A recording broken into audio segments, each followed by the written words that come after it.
இன்னைக்கு நம்ம எல்லாருமே வந்து போன்பே ஜிபே வந்து யூஸ் பண்ணி பழகிட்டோம். யூபிஐ அப்படின்னு சொல்லி இது வந்து நம்ம டிரான்சாக்ஷன் பண்ணி ஈஸியா வந்து பழகிட்டோம். பட் ஸ்டில் இந்த அமௌண்ட் எல்லாம் வந்து எங்க போகும் அப்படின்னா ஃபர்ஸ்ட் யூஎஸ் அங்க போயிட்டு அதுக்கப்புறம் தான் அவனோட கவர்மெண்ட் சைட்ல இருந்து இந்தியன் கவர்மெண்ட்டுக்கு வந்து மாறும்.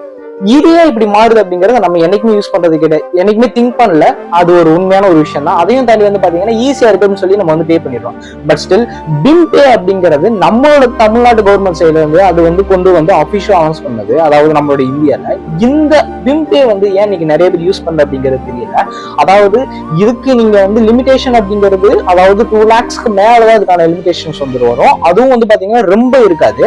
நம்ம வந்து யாரோ ஏதோ ஒரு கவர்மெண்ட்டுக்கு நம்ம வந்து கொடுக்கறதுக்கு, ஆக்சுவலி நம்மளோட கவர்மெண்ட்டுக்கு நம்ம சைட்ல இருந்து நீங்க ஃபண்ட் அனுப்பிச்சோம் அப்படின்னா இது நம்மளோட கவர்மெண்ட்டுக்கு யூஸ்ஃபுல்லா இருக்கும், நமக்குமே ஆக்சுவலி ப்ராஃபிட் தான் அப்படின்ற மாதிரி தான் ஒரு விஷயமே. நீங்க நார்மலா போன்பே ஜிபேல வந்து நீங்க அமௌண்ட் வந்து த்ரூ பண்ணி நீங்க ஆன்லைன்ல நம்ம பே பண்ணும்போது இங்க இருந்து அமெரிக்கன் கவர்மெண்ட்டுக்கு